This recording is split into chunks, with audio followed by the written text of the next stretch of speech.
very hard thing for me to do, to be honest. So I have to come up with, talk about the equal opportunity thing, just to clarify. So this is a closed workshop. In this closed workshop, it was based on the application that we have submitted and the acceptance letter that we got. And then there were another additional of the audience who were from the CHM and TCH group, just listeners of the project. But then we have had cases, just so that the awareness is, sorry, just because I know you are excited about this and you really want to share with it, but because of the sake of that, if you don't mind, just let anyone who is interested in coming and just be informing them that this has been based on an application process. We will make sure to put the videos everywhere, because otherwise we will end up with a case where people from yesterday say, well, we wanted to come, you didn't let us, but then you get some people come and just because they show up, it will create some, inconsistency in the way how we were taking this. So thank you very much for your cooperation with that, just to make that point clear, please. Thank you for coming to the second day. I think most of you are here. Who's not? We've had new members also. Today is Lloyd's last day. So ask him what you need to ask regarding, he's an editor, as you know, an academic, and he's here until the end of today's last workshop. So please do ask him any questions regarding your own personal research plans, or if you have anything that you would like to ask, anything else. Today's program is really more comprehensive than the one yesterday. It was heavier. So we'll be looking at research questions and arguments, criticality, again, very important. And then after that, we'll be looking at creating outlines and abstracts. So I think that's a really interesting way of sort of listing standards, because the abstract, as we discussed yesterday, is really about sort of the entirety of the research that you're working on. And then we have data collection and ethics, and that's the last workshop. We do have coffee and tea and lunch, and I think that's going to be 12. Yes. Okay, so it's one workshop, and then we go and have lunch. I'd also like to say that we have a dinner from 7 onwards today at Dawa Hotel. So, and that's the 5-star one, not the 4-star hotel. So two separate hotels. And that's from 7 onwards. Everybody here is invited to that. Regarding expenses. For those who are staying in the hotel, I'll do the expenses today in the lobby. So I'll be there until 12 after dinner. So I'll be there. Please bring your receipts. If you don't have a receipt, it's fine. I can figure it out. Yeah. Roger, do you have anything else to add? Just an announcement. We just wanted to make sure how many people are coming, because they asked us to reserve. So we need to know how many people. So who can't make dinner from 7 today? Cannot. Who cannot? Cannot make dinner. Oh, cannot. Who cannot come? Cannot come for the dinner tonight, which is the whole team. There's only 2. So 5. Maybe do you want to think about this? Can you show the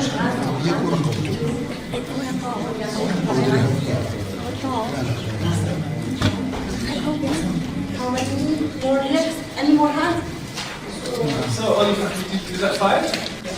All right. Only 5. Okay. So we can all make it except for 5. Okay. Because we'll have all the. Can you make head count now?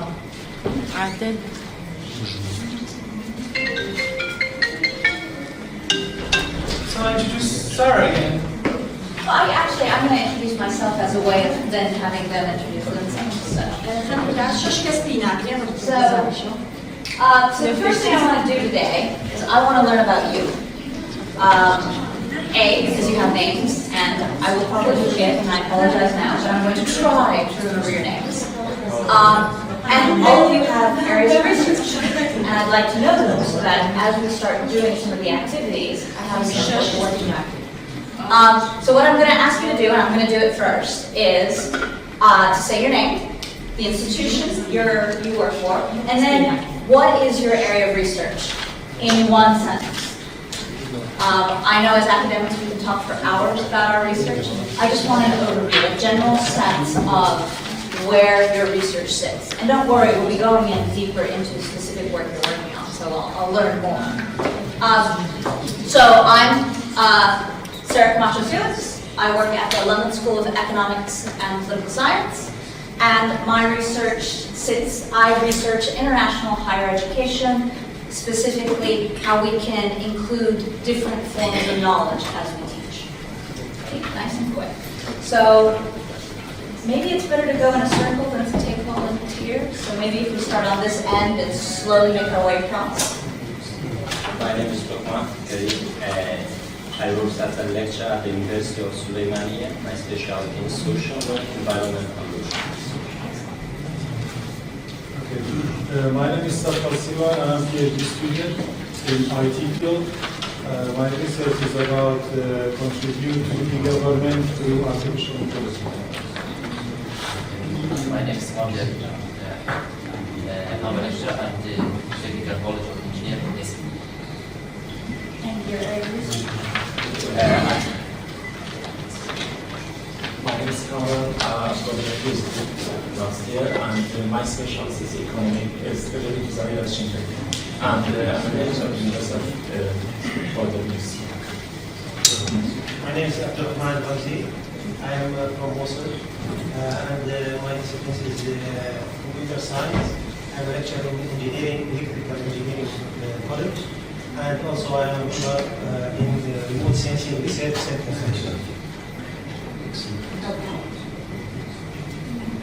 Good morning. I'm Jaafar Jotheri from Tanzania University. I'm PhD holder in Translation and Text Analysis. My main interest is literature.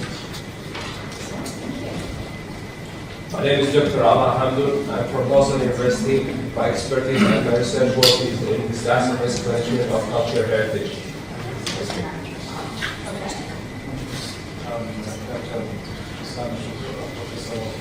Neurology, for the Ministry of Defense. And I chair the Council of Neurology.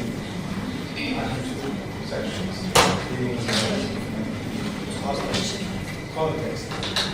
First, the other one from the source, and the second one is the last part legacy. Yes, my name is Mehiyar Kathem. I'm a teacher at the SBU and my specialty is in local energy architecture and sustainable architecture. So, my name is Sarah. You're one of me. No, Soon already. Yeah, I'm a lecturer at the state department, state line department, and my area of interest is sustainable environmental design and architecture, and energy consumption and peace. Mehiyar, founding director of Public Policy Institute in Abu. Recently, I established my own institute, and part-time working at Sulaimani University Department of Social Work. And my area of research is governance, migration, social cohesion, minorities, and that's it.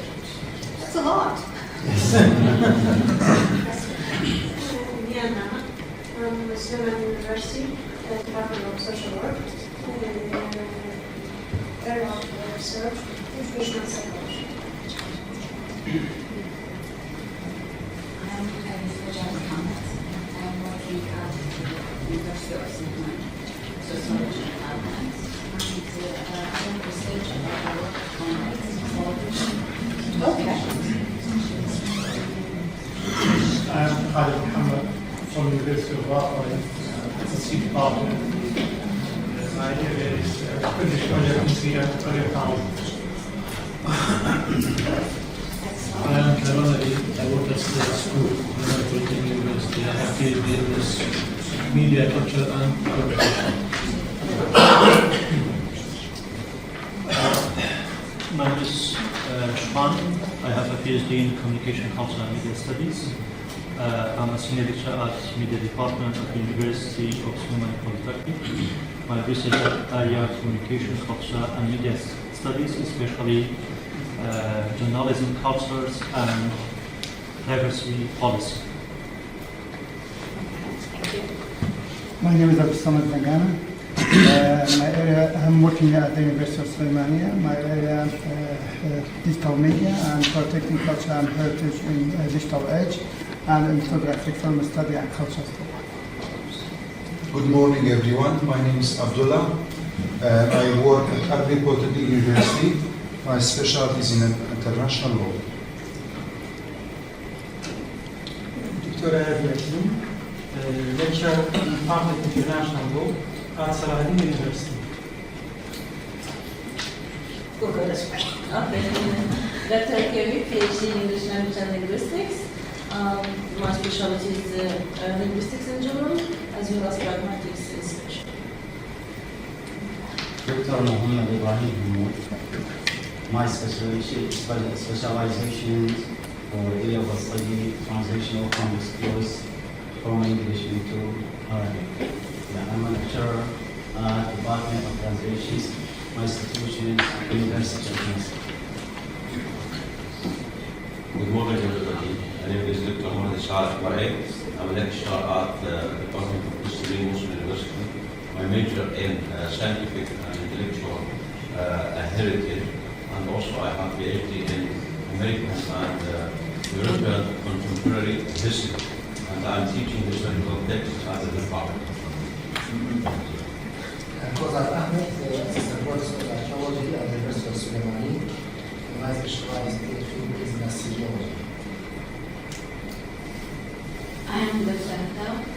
I am from the University of Al Qadisya in this department. I continue my PhD at the Nahrein University. I am a manager of Jotheri Policy.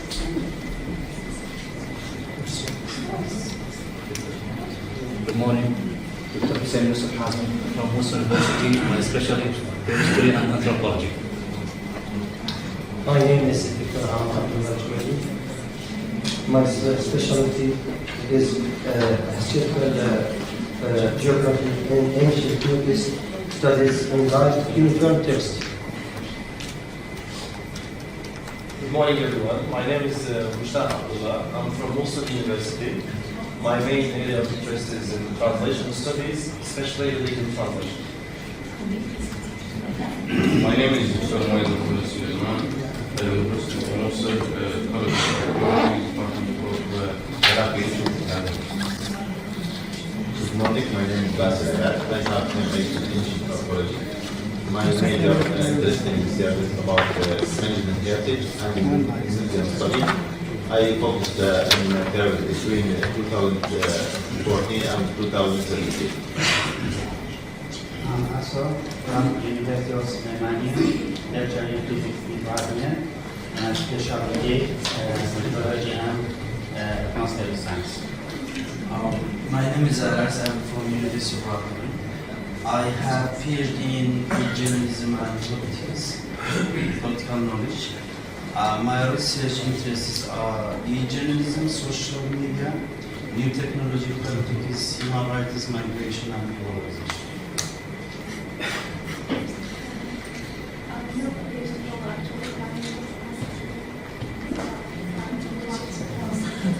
It's still amazing what you study. My name is Julia. I'm a master's student at biological science at the University of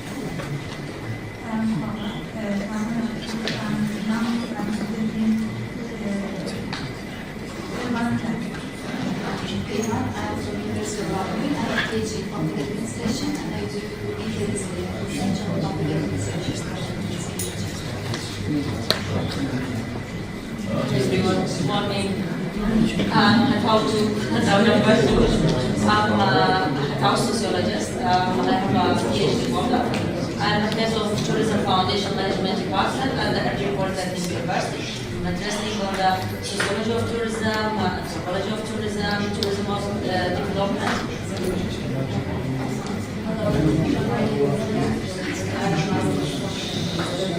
I need to hear, hold on. Go ahead, say again. I'm Nahrein Well, and I will still introduce yourselves. Mehiyar Kathem from UCL.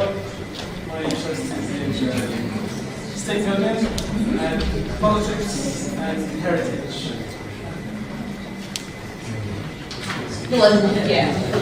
I'm Lloyd Richard. I'm a lecturer in Islamic Studies at Glasgow University, and my interest tends specifically to Sufism and modern Iran. I'm Rozhen Kamal. I am a lecturer at Sulaimani Department and Head of Digital Research Group, and my research interest is about educational using digital technologies in use. Good. Right, because in theory, you can't ask an open question that only has one answer, right? So I was going to say what color is the sky, but actually that does have multiple answers. Okay, so now the reason we did that is to get to your answers, which is hopefully your argument. So a few things about what an argument is, and I can put this up on the screen as well as read it.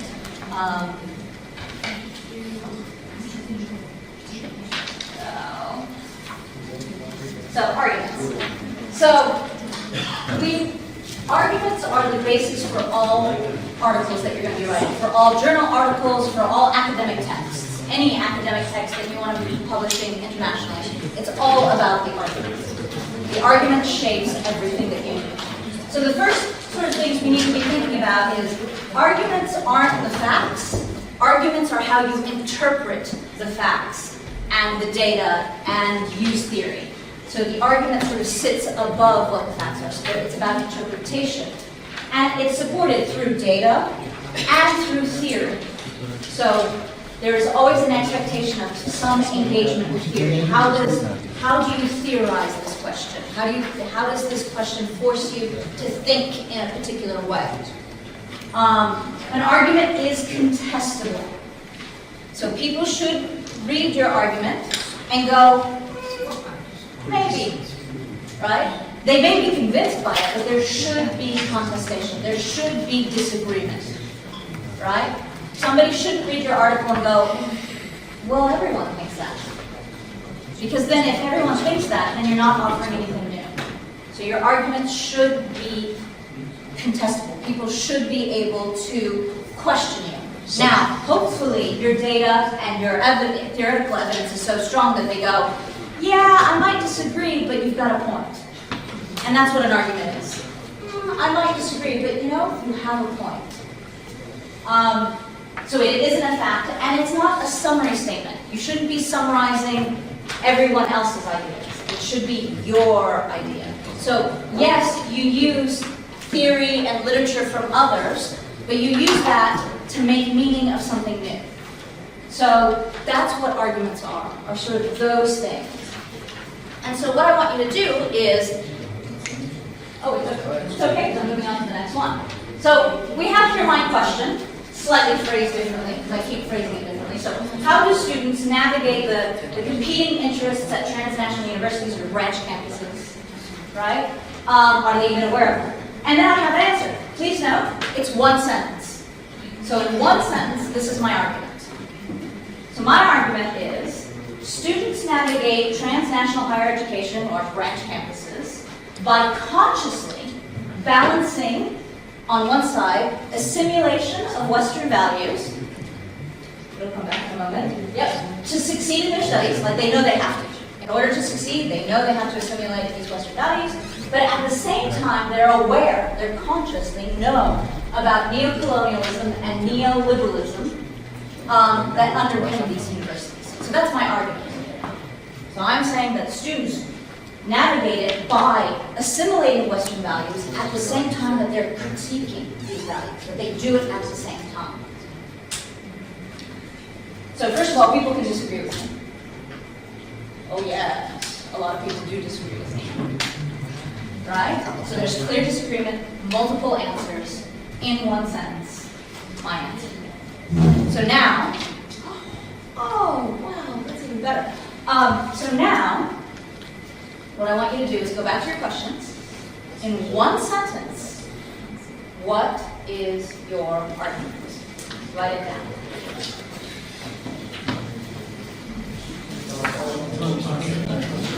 Yeah. So, and it should be answering the question. So mine does answer it, so it should be answering the question.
I've gone backwards just to look at this, and then we're going to go forward.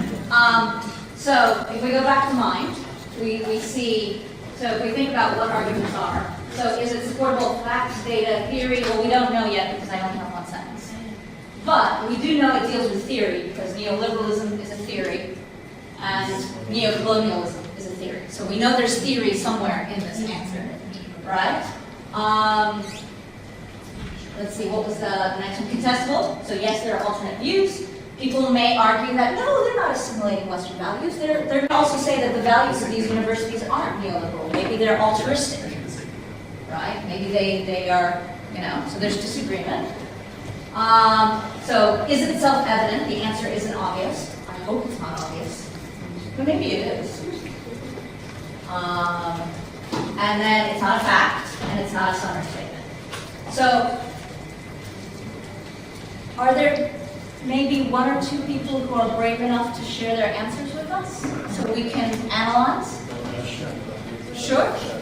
All right. So this is how we're analyzing it. So we're checking to see if it's this. So go ahead, tell us your answer. Okay, Well, your question and your answer. Yeah, starting from the question, actually, I'm going to read my title, first of all. My title is Media Emerging Democracies, Barriers to Media in Iraqi Kurdistan. The main question of this article is, what are the most prominent barriers to media work in the Kurdistan region of Iraq? And the answer or the argument is, compared to the developed countries, the media work in the Iraqi Kurdistan, which is an emerging society, faces many barriers and challenges. Some of these challenges are related to the ruling mentality of the political parties, and others come from the culture and the nature of the Kurdish society. While there are other challenges that link it to the lack of familiarity with the technical aspect of media. Okay, so... And also the journalists and the NGOs actually struggle to overcome these barriers. In some cases they are successful and others... So let's stick with the heart of it, which is there are specific challenges, and the specific challenges are, so what were they? They were cultural challenges. Yeah. Political mentality. And the lack of familiarity with the techniques of media. And the lack of familiarity with the technical side of media. Okay, so first of all, we don't know yet if it's supported by facts and data, but we're going to assume it is at this point. Is it contestable? So could people disagree with this? Yes, of course. I see some nodding. Yes. All right. Yes. Yes. It's part of debate. It's definitely a debate. Yes. Excellent. Great. Is it self-evident? So is the answer not necessarily obvious? And think internationally, not context, because maybe in this context it's obvious, but if we look internationally, it wouldn't be. Right? Okay? So it wouldn't, depending on what you claim that the political mentality is, because we don't yet know what that means, that might not be obvious, especially if you're working in different political systems. Different political systems will have different ways of operating, and therefore it won't necessarily be obvious that that can be a barrier. Cultural barriers, once again, cultural barriers in general. Details of this.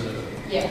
And so I'm assuming, which we'll talk about this later, you're going to then break up your article into like the specific. In general, I have divided the barriers into 3 or 4 fields, and then each of them has its own details and, parts, aspects. Thank you for doing that. Would anyone else like to respond? Yes. Oh, now everybody does. All right, well, I actually think your hand went up fastest, so we'll go to you next. The title of my proposal essentially is a pragmatic perspective to the translation to the English realization of Arabic violent expressions that we are using in daily conversation. Okay. You know that violence is a very shocking title nowadays. And when talking about violence, what comes into your mind, civil wars, this armed conflict. However, violence lies even in our language, and there's something in such expressions. So what I did is I made a questionnaire, I sent it to many people, writing some questions about what would you say in so occasion, what would you say. I got with a list, in Arabic of course, and I asked trainee students from the Department of Translation in Muslim University to translate these terms. And after, what are the challenges that the translators would face in translating these terms? This is very critical, serious area, okay, into English. What comes into my mind is that they are going to translate them neutrally, most of them, because they are not in contact with the other culture. And here culture is a keyword in my research area. And when talking about culture, there is something to be inserted here, which is ideology. Because what is accepted in one culture cannot be so in the other culture. If I am to say to my child, I'll kill you, إلا أقتله، إلا أذبحه، أخلص عليه، أطلع عينه، can I say I'll take your eye from this place? This is usually uttered by the mom, the dad, even the wife and the husband, between friends. So how the English native speakers realizes these expressions? And I'm going to send another questionnaire abroad. Someone, I consulted someone and he promised to help me with doing such questionnaire. I'm going to ask about the same occasions that I asked for the Arabic speakers. And on the light of the answers, I'm going to base my assessment about the translation of the speakers. Okay. So my main question is there one-to-one correspondence? Well, I felt that there is no one-to-one correspondence, but I got some answers. Someone said that we use some of these expressions. Okay. Okay, so this is my point. So what extent? So it is debatable. There is an argument. It is contestable. Well, your question is, but I haven't heard your answer yet. So your question is, to what extent? So what is the answer? To what extent is it? To what extent they use such violent expressions? So that is the question. So what's the answer? If it is, if they are going to use these expressions, I'm going to compare them with the translation to see if we can have one-to-one correspondence. Okay. So when you're writing your article, you need to tell us if there is or there isn't from the beginning. So you need to give us the answer immediately. So it's not to what extent is there. I said, is there one-to-one correspondence in realizing the Arabic violent expressions in Well, because that's a yes or no question, right? And so we need to open that up a little bit, because as you've already implied, it isn't a yes or no answer. The answer is, it depends, right? So it's more of to what extent is there? So at what level do we have it? And so your answer has to be to what level? So how much correspondence is there? Well, to what level it is related to the challenge that becomes difficult. Okay, so it's about the translator. So your answer is it depends on the translator. The translator's experiences influence. That's your answer. So that is what you want to write about. So in your journal article, in that introduction where you have to state explicitly what your argument is, your answer is it depends on the translator's experiences and knowledge, and cultural knowledge will shift whether or not it's one-to-one translation. Yes, I said so. I said that the lack of the cross-cultural experience and being in real contact with the English culture and comes at the top of the main process. Of course, there are many that the trainees face. So that's your answer. So that's the importance of separating out the description of what you do in the question and what that answer is. So you need to be very clear and straight to the point with the answer. Right? That's what people are looking for in their journal articles, is that very sort of clear, what is that answer? And then you break it down into things. All right? So there we go. All right? One more. Yes. I think your hand can go up first. Okay, this is turning into a race, by the way. Don't worry, we'll have other opportunities. Before I list the reason or the question behind the paper, I have to mention my title. Oh yes, please tell me your title. Reconstruction, heritage and archaeological site in Muslim after ISIS occupation and their impact on Muslim community. Okay. It's an open question. Maybe someone agree, the others may don't. So tell us your question and answer. I'll tell you what my question is. Is there a national strategy for reconstruction in Nineveh? Some Muslim community agree, some not. That there is no intention from the government to start even the reconstruction due to corruption or something else. This is an open question. This is a debate, open discussion, argument. The second one is our construction project to be comprehensive for all components of the urban environment and archaeological and heritage sites. This is also an open. Other one, will it achieve the human dimension on one side the culture and historical dimension have to focus on the community, on the society in this regard. Another question, will construction process and projects preserve identity and culture of Mosul city? So I'm going to pause you there and go, so you've got 3 different questions that you're answering. I have another. So let's stop there and go. It's fine to have more than one question, but you should have one overarching question. So what's the main question? The main question is impact on Muslim community. So what is the impact on...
Yeah, with the red. There we go. All right. All right. So first of all, is any of this surprising? Hopefully not too surprising. So let's start. Let's start. What do they share? How are they similar? I think the third, sorry, can I start? Yes, and you may start. The third and fourth one, you can see the similarities. Because the third one and fourth one, we don't just listen to our own views. We have to be open-minded and take other people's views. And not just say one, my way or no way. Okay, so definitely open-minded, other views. My group, because they work in archaeology and ancient studies, they thought that the third definition is more suitable because it's about imagination and like they were really envisioning the situation because they have no clear evidence of what is going on there to track these evidence. So this is the best definition when I explained to them. They said that the third one is the fittest one for our field of research in archaeology. By the way, very good thinking about your fields because fields. Yeah, because field matters. Field is going to influence how you feel about this. All right. Other thoughts? Yes, sir. I actually admire all these old definitions. In my humble opinion, combine all these definitions in one definition would be give us a good result. They share the same point, which is to get how to get rid to stick to our idea or our point of view or our perspective. Okay. So we have to think about the receivers Okay. who receive our idea. So the receiver. Yes. Okay, so it's all about the receiver. Again, the same opinion, all of them, they share something. Critical thinking is an argument analysis. And to have this analysis, it must be based on fact, evidence, okay? It should be, and we should get rid of our own opinion. And to have this, it is based on investigation. That's Okay. So we're starting to see a difference between opinion and argument here. Okay. Actually, I see all of that definitions of that, thinking about it. Thinking about thinking. All right, so it's definitely thinking about thinking. Other similarities or thoughts? Yeah, I think they all share doubt. You have to doubt things, not to take them as facts. Nothing. Even facts sometimes are not facts. Oh, well, sometimes. Yeah. All right, yeah, so doubt. I had a student who used to say to me, I am so upset that you've taught me to think critically because now I'm questioning the whole world. I was much happier when I didn't have to do that. So your thought on doubt there is, yeah. All right, other thoughts? Yeah. I think each of these might be fit or work properly with a certain group or certain field. This is my view. Yep, so you think certain disciplines. And I'm going to ask you about that in a moment, about your disciplinary, where you think you sit, but not yet. I think the common point among these definitions is to be different in thinking, different in evaluation, or evaluating, have your own perspective and opinion. Okay, all right. Anything else on similarities? Oh, so two people. Yeah, probably I'm pretty much happy with the first and the second definitions. I think critical thinking is all about being open to unexpected, very critical answers. Being open to unexpected answers. Yes, being open. Challenge, take it for granted ideas. Yes. Simple ideas. Everyone agree with. But critical thinking is the other way around. Yep. What do you have to say? That concept of critical thinking actually goes back to the 1950s. Yes, it does. I'm very aware. Yes, who had that was Edison co-workers. Well, you'll see Ennis right there. Yeah, first one. Edison co-workers at that time. The second, the fourth, and the third actually are some sort of rephrasing and paraphrasing of conclusions. Well, somewhat using different keywords in some sort of expression, but in general. And psychology, analysis, neurology, the best one who fits the leadership all the time, the leadership. It's the last sentence of books and colleagues, and that would be in 2010. The paper was published. It reads, learning, a continuous process. To see, to comprehend, to analyze, the whole picture you have already highlighted in red. That is a critical keyword. And that would be the second point. The connections with your social background, economy, and etc., is the basic tenet of critical thinking. That short sentence, 1, 2, 3, it's about it.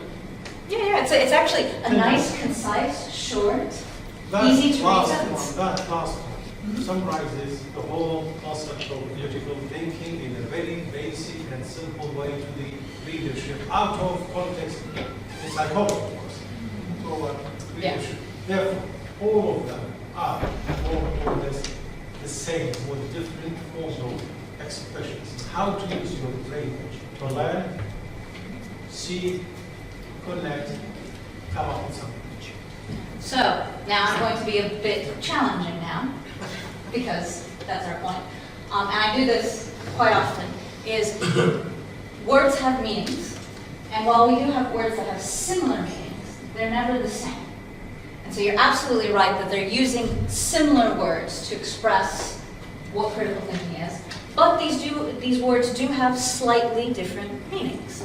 And so that does lead to slightly different interpretations of what critical thinking is. So basically, these are all arguments of what critical thinking is.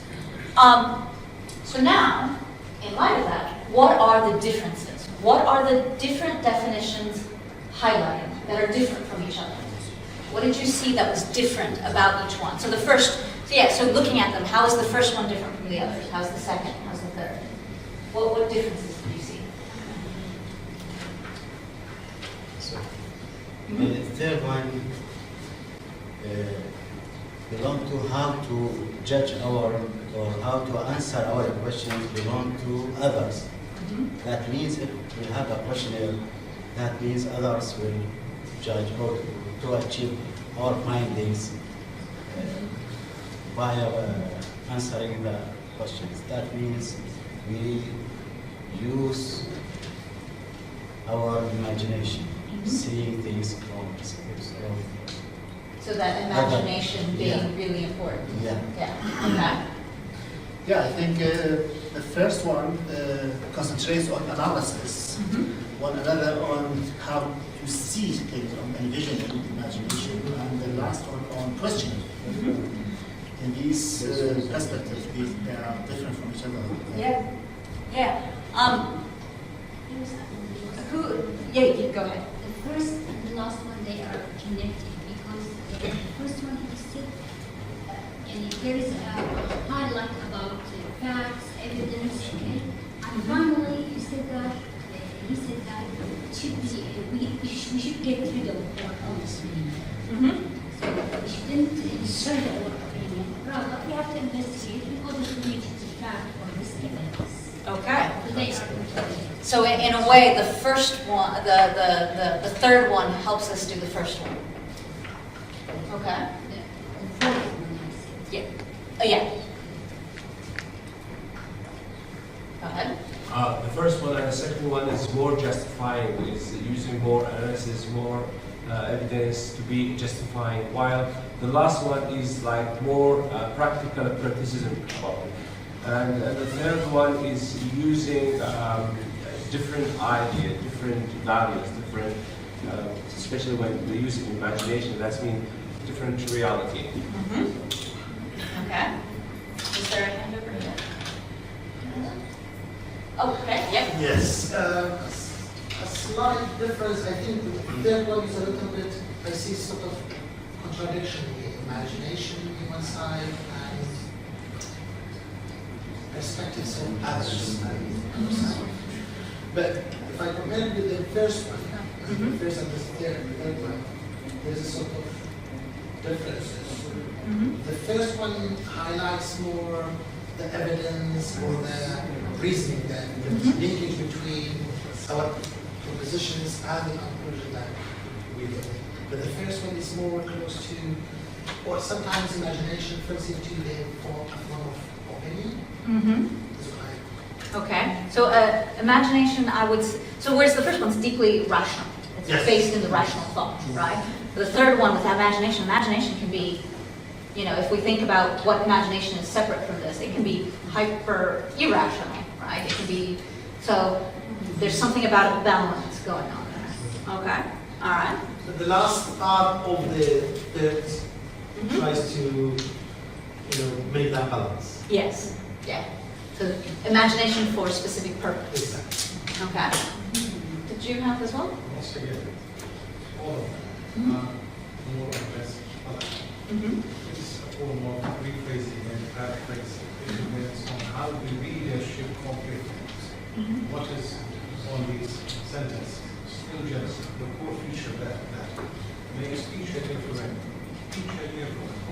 really is the how to get rid of bias and plans. The second, why in the first conclusion of medicine. That is the most which can put between them to see the different words, how to get rid of bias and facts, and how to look. It says, we recommend policies, commas, when we distinguish between bias and fact, comma, opinion and evidence, comma, uninformed judgment and valid inference. See, more or less the same in the second important thing. So more or less they are the same with different words. I would argue there's more difference to them than that. I would argue that there's a difference in how you do it. That maybe the intended consequence of critical thinking, so the outcome of critical thinking is similar to these.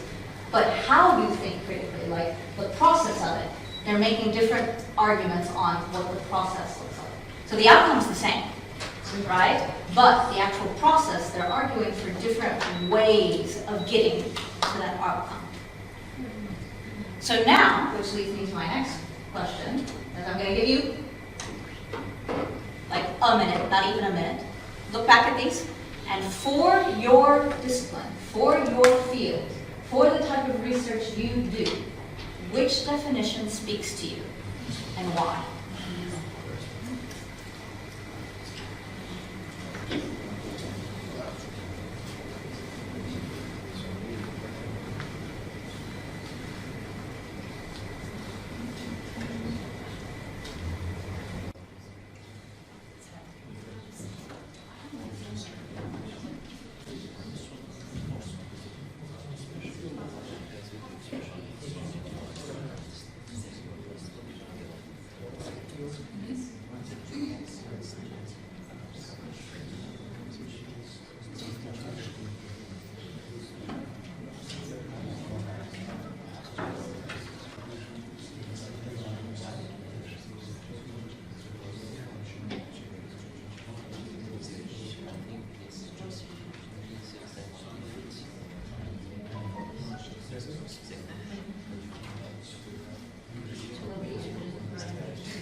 So we cannot agree, all of us, about one definition. If there was one definition that everyone agreed on, this is lesson the would be fact. very different. This is the fact. Yeah. All right. Formulate your question. Which one do you think that most fit with your? Yes. So hold on. I'm still getting a survey of the room. Hold on. We haven't gotten to the third one yet. Who likes the third one? Okay. All right. Who likes the fourth one? Okay, so we're all pretty evenly split amongst the four, right? Which is fine. That is good.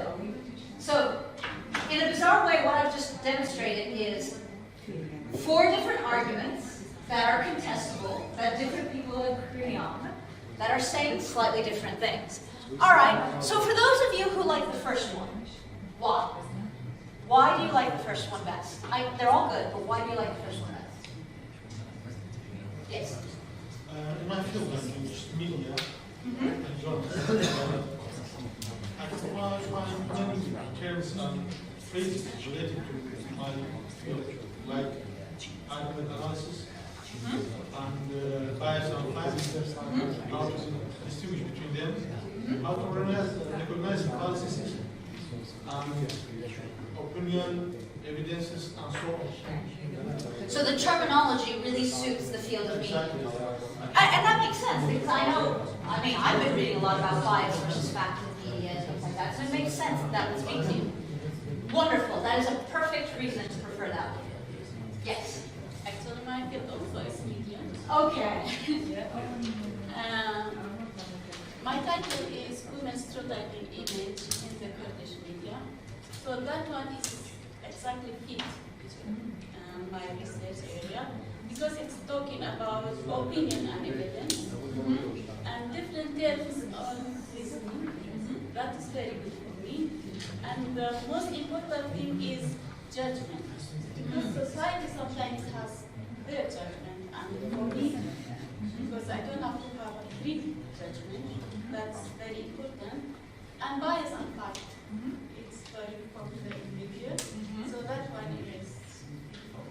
So also based in that media sense that the first one really speaks to it. All right. Anyone? Yes, go ahead. Actually, my concern in the media, I feel this one gives me a depth and addictive for see the argument and different forms of reasoning. Okay. So of those who like the second one best, why? It's about investigation. My specialization is international law. Actually, investigation is a legal terminology.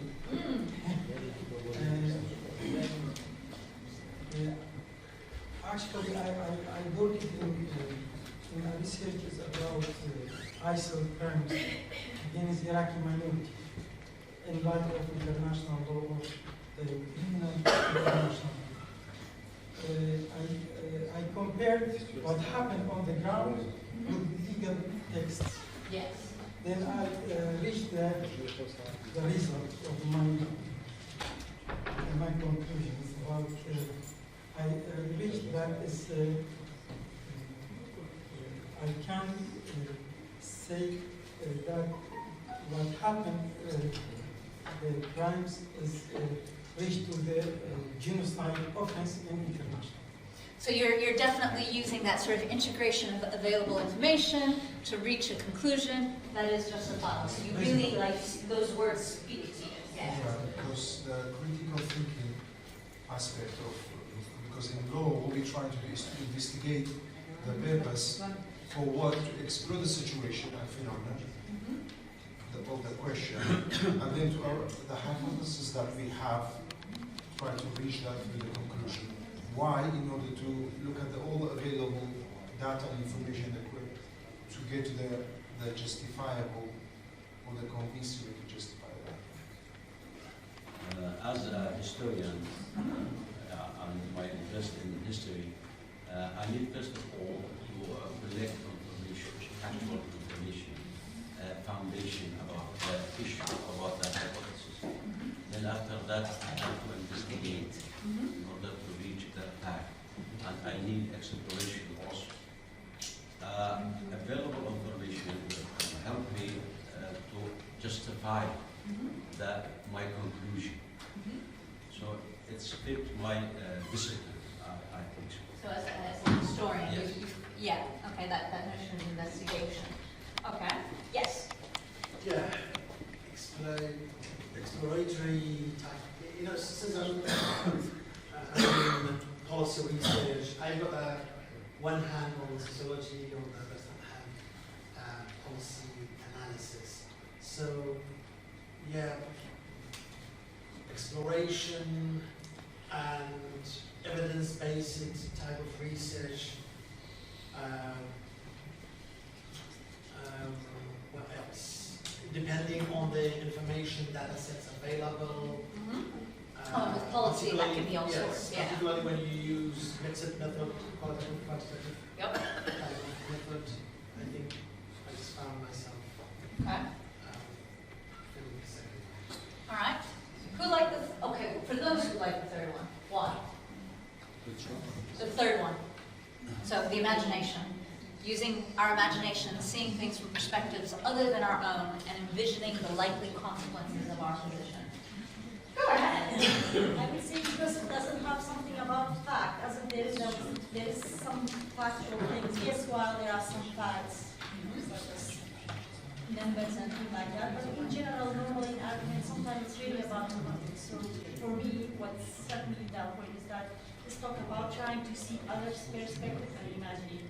Yeah, so it definitely is one of the ones that takes the notion of context. I would say the third one, the fourth one does a little bit as well. This notion of context, who you are shapes how you think. Yes. And therefore, if you can imagine how someone else has lived or experienced, you might reach a different conclusion and force you to think differently. Okay. I think in our work with the heritage and the archaeological sites, especially when ISIS forced the society, you must imagination the question and the answer. Like why ISIS destroyed some sites completely and other one partially destroyed. Also, why the original exhibit in the Museum of Mosul not find after the liberation of city, and also not show in the media visual of ISIS. Also, why the number of Moscow destroyed more than number of churches. So this, I think this benefit for our special archaeology and management heritage. Sort of taking that imagination of why decisions were made. Yeah. That's good. In general, imagination is, I mean, as a critical thinker for children, to think outside the box, to widen their thought, to reach different stages, different beyond the limit. Excellent. Yeah, there's nothing more critical than a 2-year-old. Like, your biggest critical thinker will be your 2-year-old. In terms of just that raw desire to understand, that raw wanting to question and understand. Yeah. Cool. Anyone else for the third one? And finally, the fourth one. Why do you like the fourth one? For those who like it, there were quite a few hands. Yeah. I think it helps you to rid you or to emancipate you to hear just resound of yourself, as Plato said. And that's the distinguish between the science and the ideology. As we see in the history that Hitler used the science anthropological justification to prove that the Jewish people are more smaller brain than the others, for example. The second one, it helps you to make a helicopter vision to see all aspects of the phenomenon. That is the main idea of the ethical guidance when you need to avoid bias from your research. So that being able to sort of stand up above and see the whole picture. Okay. Others? For social sciences, perspectives, opinion, views are not facts. So I think the fourth definition is a perfect definition for social sciences scholars, especially when he or she says it requires us to understand that not all of us can be right all the time, and that the shape of knowledge, shape of knowledge is constantly changing. Yep. Yeah, I do like that notion that we can't all be right all the time. I think that's just good to remember regardless of what you're doing, right? Okay. So just checking the time. So what I would recommend you do is, so what you're going to be doing in your articles, you need to demonstrate critical thinking, right? And so by choosing which one of these, and it may be multiple, I'm going to show you my definition in a moment, by choosing one of these, or multiple of these, be rereading these definitions as you read your articles and go, am I demonstrating this? Am I showing that I have done this in this work? very critical with yourself. Be very honest with yourself. Have I shown the reader that I did this? So it's not did I do it, because I'm going to assume you did it. It's have I shown the reader I did this. So as you write your articles, as you're trying to get them published, keep this next to you. And as you reread them and as you edit them, ask yourself, have I done this? Now, as a concluding slide for this morning, this is me. I'll give you a moment. Because I can't, as a true academic, I can't help but throw myself in there. So I do what somebody was suggesting over here we do, combine all of them. And I look at it as a process. So the first step is analyzing others or analyzing yourself. So do I have any fallacies? Have I made any logical mistakes? Am I operating off of bias, or do I have actual factual data in here? Am I using evidence, or is it empty opinion? And that's the big difference between argument and opinion. So both argument and opinion are debatable. People will disagree.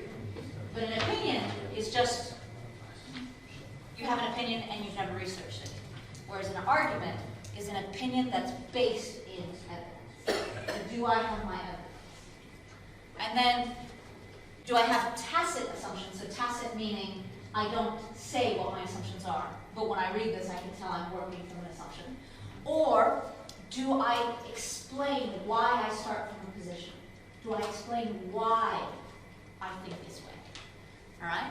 Do I draw conclusions? Do I have a conclusion that comes out of this? What are the final concluding implications of this? Have I considered all the available information in trying to answer this? And if I don't, why not? It's impossible in many cases to have all the available information. And so if you can't get to it, why not? And as long as you explain why not, that's okay, but you need to have considered that. Have I justified it? Am I convincingly justifying my argument? Have I considered other people's perspectives? Explicitly, have I looked at other scholars who think different things, and have I considered them in my work? You have to acknowledge the difference of opinion. You don't have to agree, but you have to acknowledge. And then, as part of that, what are the consequences of my view? So if my research, if my argument is true, what are the implications of that? What are the consequences of that? And that should show up somewhere in your conclusions. What are the consequences of this argument? What does this mean? And then, once again, pulling from hooks. Have you rid yourself from your attachment? Have you been able to let go? Have you acknowledged that knowledge has changed? So if you're relying on research that happened in the 1950s, and not talking about research that happened in 2012. Update. Yeah, knowledge has changed, so make sure you're updating it, right? And then make sure you see the whole picture.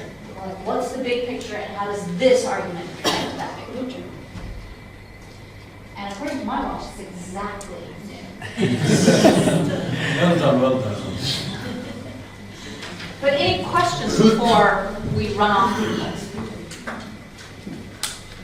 So this is sort of like the base, and then everything is built off this base. Okay, well, as far as I'm concerned, go away.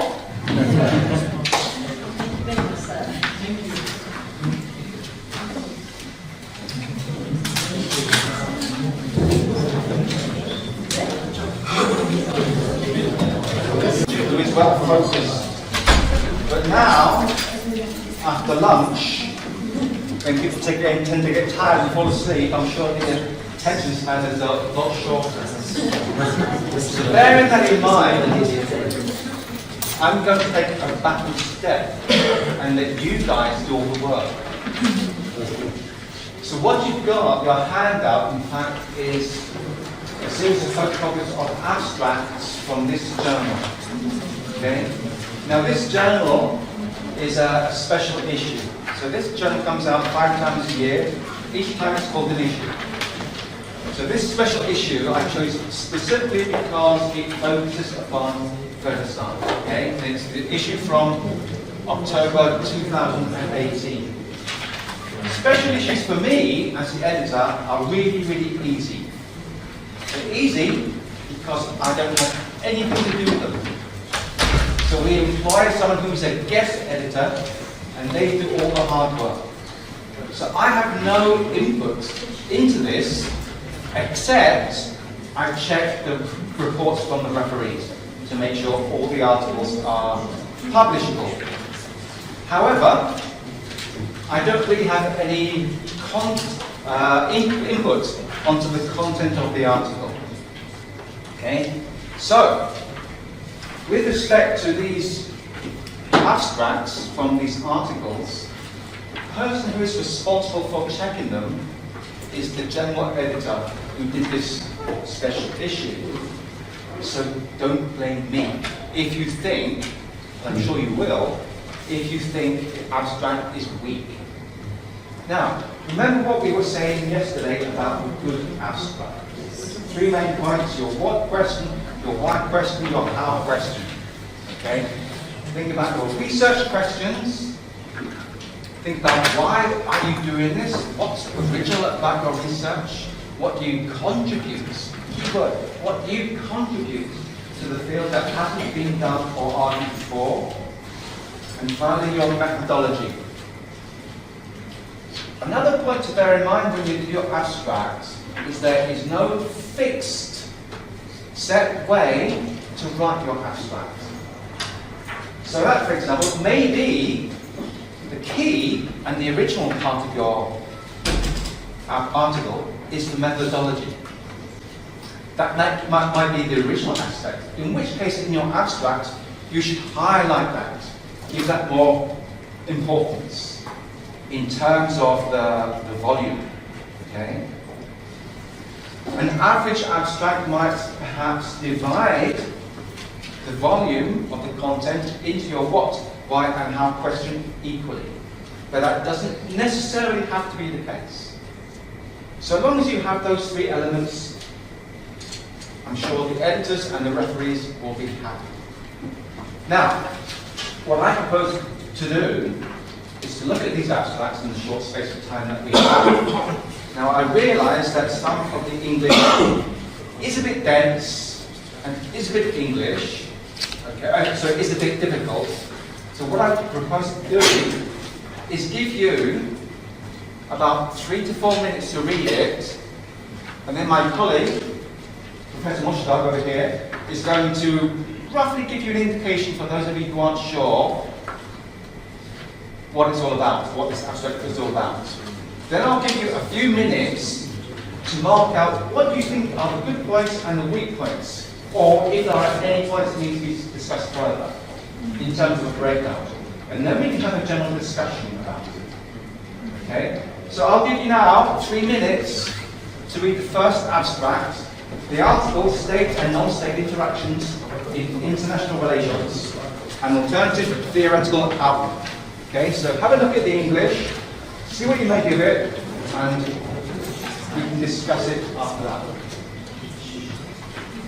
So just clarify, I think the order is some of them It's different. yes, just because some of them were stapled in a different order, just to make sure that you State and non-state interactions. state and non-state interactions. So for some of you that would be in the second page. Is that for all of you or some?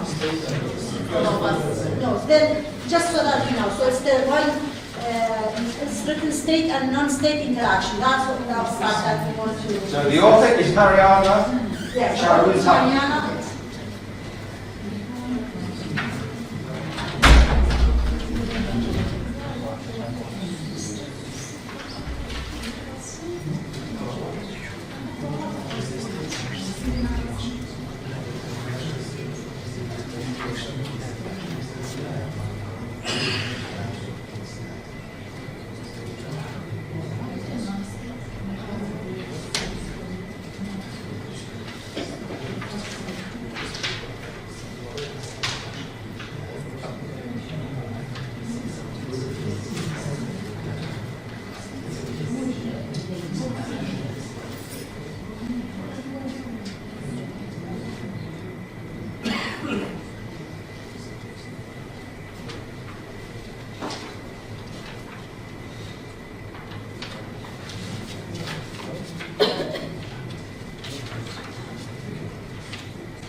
He said, by the way, he said, this is not an easy one. Okay? So we'll get him to analyze it. No pressure.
So if I may, I'd like to give you a tip.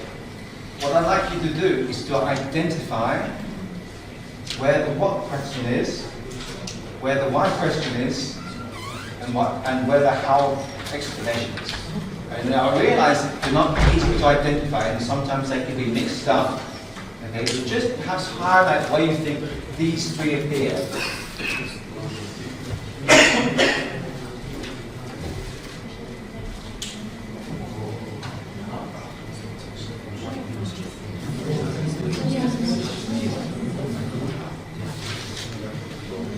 That question.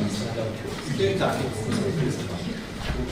you need more time to read through? Is that okay? Mushta, would you like to maybe give a brief summary of what was in there? Anyone needs help? Translation. Are you all okay with the translation?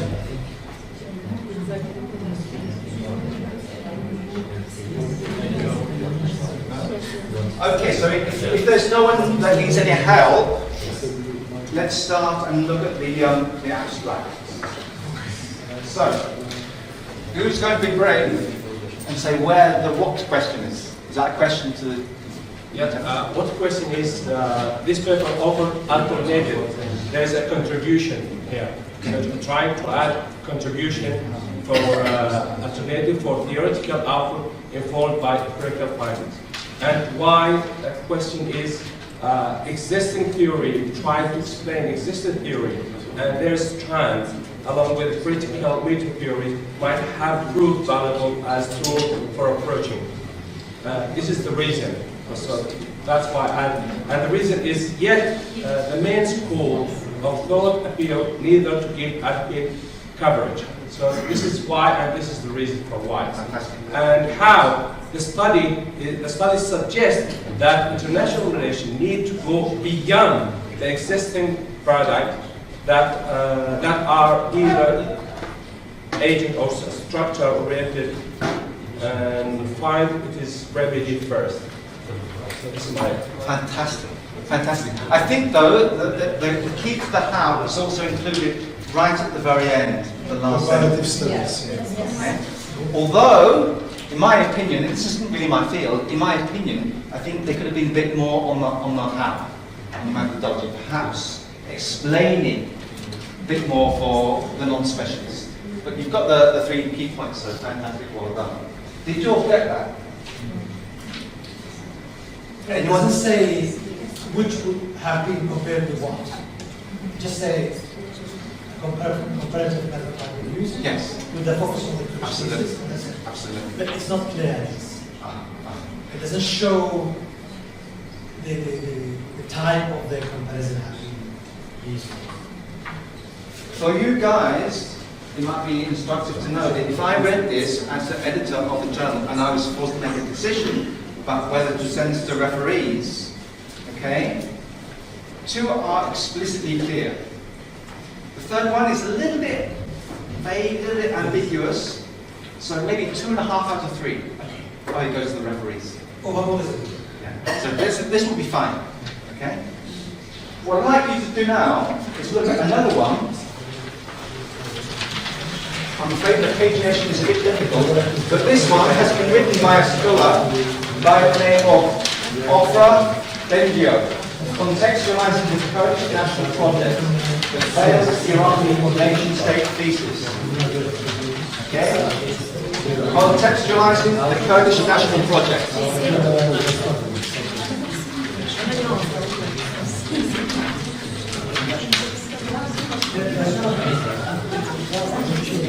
A word of warning, this one, this abstract, is very, very different from the previous abstract. Okay? So exercise your critical faculties.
Question? No, sorry.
Okay, have we all more or less finished?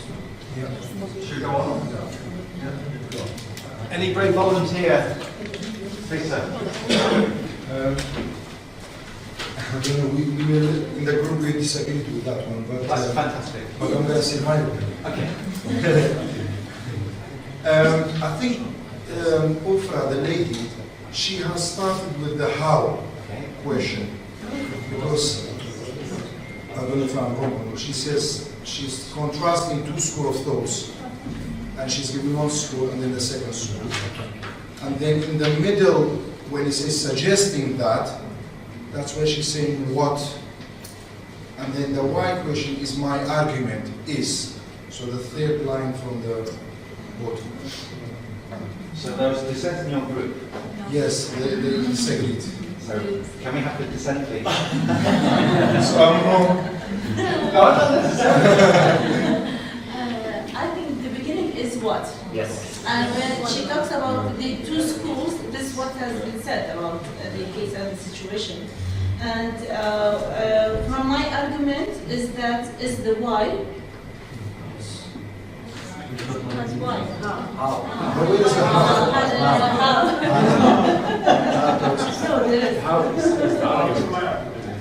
Yes. I think how question is missing here. Apart from, putting those two schools of those two against each other, doing that, which we cannot call it comparison. So I think, from my opinion, there's no methodology at all being followed. It look like, although she's my friend, It's not here, isn't it? but I think she hasn't used any methodology, but more putting those information in the form of argumental articles between two thoughts, and she comes up with at the end with Your colleague also had hand up. I think that Iraqi nationalism never struck roots in Iraqi soil, and after that it's the why. And the how is there may be middle ground theoretical between the two schools. Is how. The last one, why?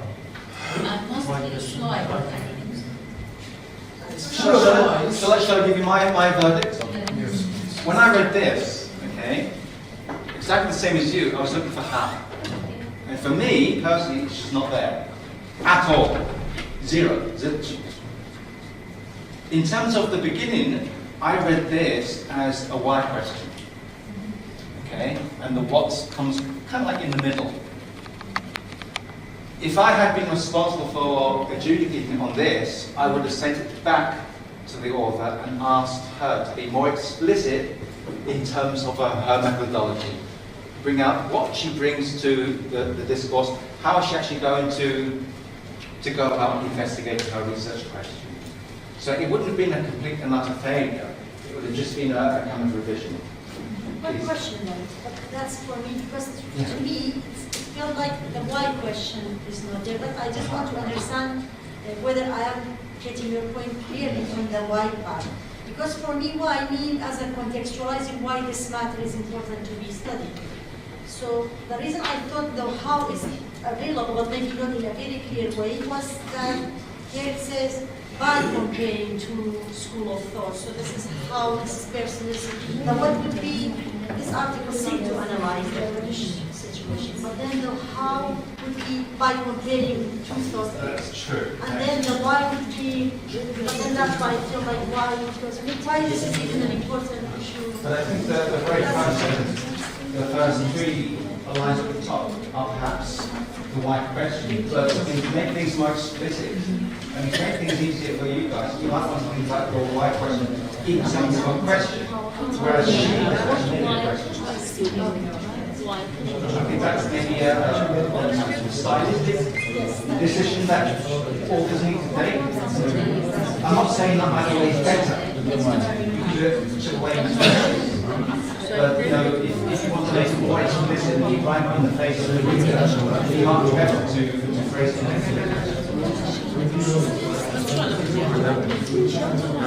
so that's the second one. No, Yes, yeah. Just tell us from your side, tell us exactly where, what, how, from the discussion we get confused. Okay, so basically, you give us the final if you look at this article, my understanding is that the first 3 lines are specifically on the why question. Okay?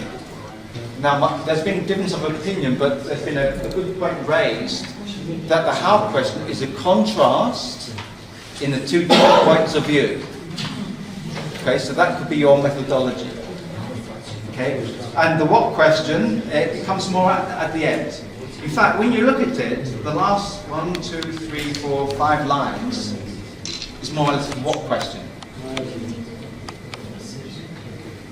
Personally, I'm not very content or happy with the way that the what question has been phrased, because it's too clear-cut.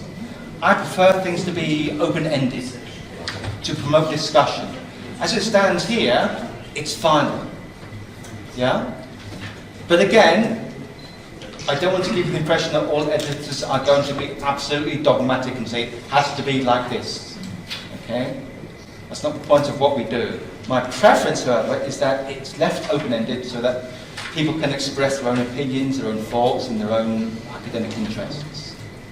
But that, as a summary, is how to look at the abstract. As I said before, so long as you have your why question, your how question, and your what question, fantastic. It doesn't necessarily matter which order it's in. Okay? Yeah. Please, line 5, and the tweet. Would there misdeeds cause mismanagement and selfish interest object situations of offense? Can we say that?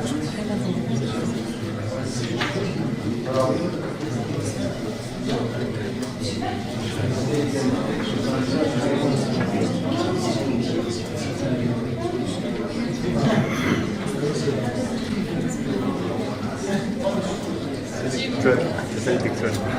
I don't think it's the famous because she's associated. Like you.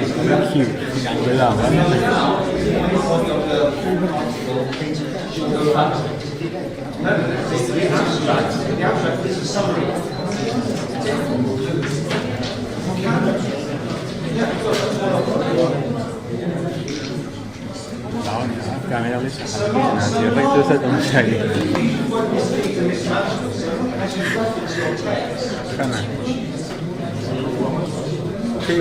And if you reference who said this, and you reference where he said,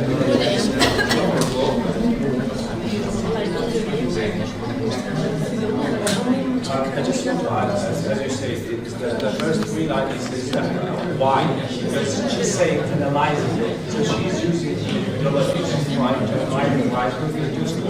And when we say my argument, it's like contribution, so it's like the what here, like the question is like contribution.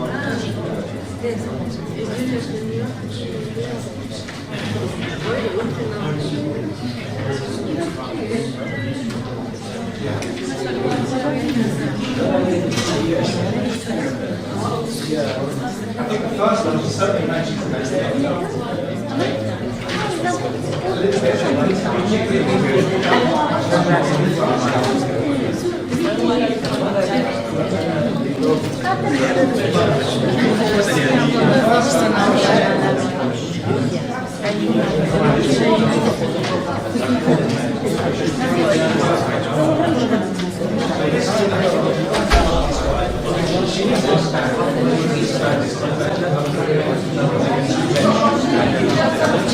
Have you all registered?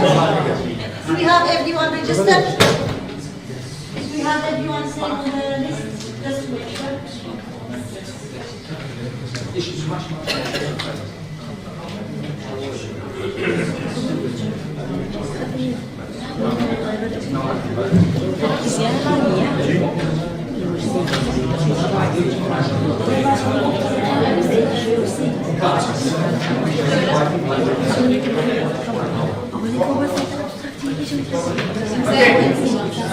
Thanks.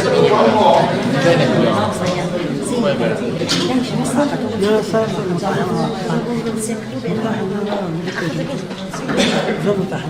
Can we look at an article by Rashmi Sadiq? The author of the impact of the English loanwords in central Kurdish dialect on media discourse. Okay, it's by Rashmi Sadiq, and her article is called The Impact of the English loanwords in the central Kurdish dialect on media discourse.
This one, I think, is perhaps a little bit easier to identify the three aspects.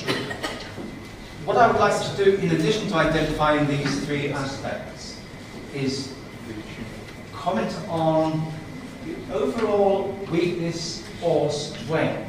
What do you think? Is it a good abstract or is it a weak abstract? If it's good, why is it good? If it's weak, where are the weak points?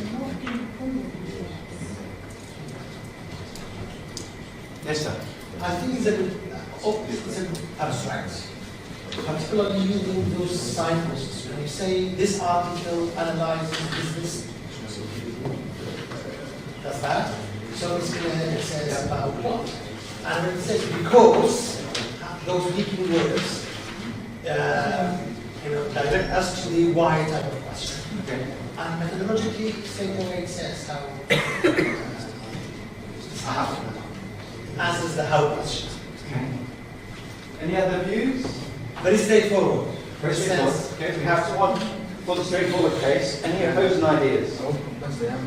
Do you all agree that it's straightforward and clear? I think the last part is quite straightforward. Yeah. Because it just mentions the methodologically the study what it's trying to do. And it says now I know what the article's final conclusion are.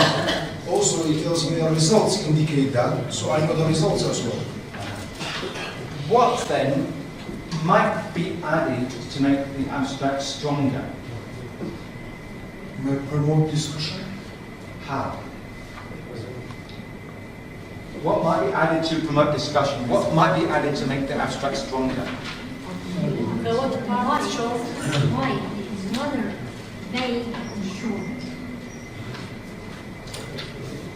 Provide part is short. What part is short? So the what part is in fact, sometimes it's very difficult to disentangle the what and the why. So in many aspects, my own personal opinion in this abstract, the first half deal with the what and the why together. Okay? What is missing for me, well, it's fine to stand, but what the author could have done to make the abstract stronger, I think, is to indicate why she's doing research in the first place. What's the originality of it? Why is she doing this? Or, what she might have done is to blow her own trumpet, say in English, to make, make her out, to make her appear as a great scholar. No one else has done this before. I'm the first person to look at this. Highlighting the Absolutely, contribution to the field, the originality to the field of knowledge. I don't want to dismiss this. This is a fine abstract. Nevertheless, if you want to make it stellar, make it really, really strong, that's what the author might have done. One point Yeah. difference to what the title is about the impact of English language on the Kurdish language. Why she mentioned the Arabic language? What for? There is no need. She spoke about the English language and the Kurdish. I think as a background, she inserted some further details about the this should be done with It depends. I take your point, but certainly it depends on the extent to which the mention of Arabic loanwords as a construct to compare the English loanwords is discussed in the article itself.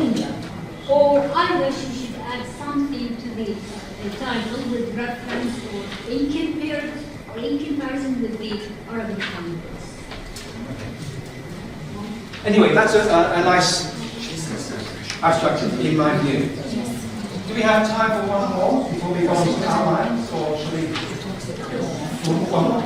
Okay, can we do one more, please? The next one to look at is simply called Gurani, Classical Language on Kurdish Literary Idiom.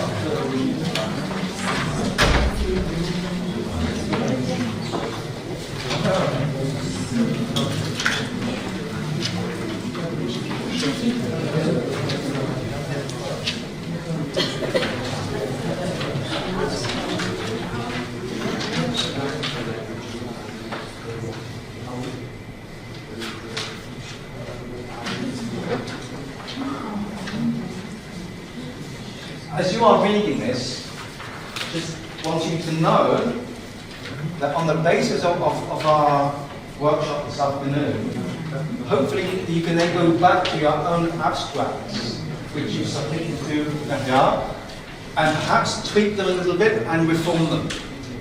If you want, only if you want, there's no necessity, if you want, email them to me, okay? And I will look at them, I promise to look at them over the course of the next 2 or 3 weeks and give you some feedback as to whether I think they are good or points to reform, okay? So it's not a futile exercise being here. I mean, there's some practical benefit for you guys if you want to take advantage of that opportunity.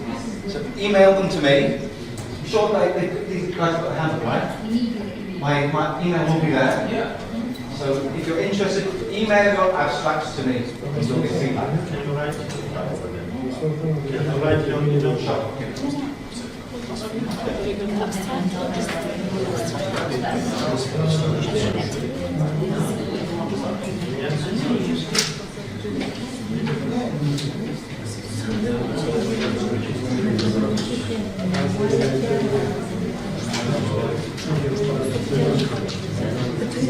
Yes.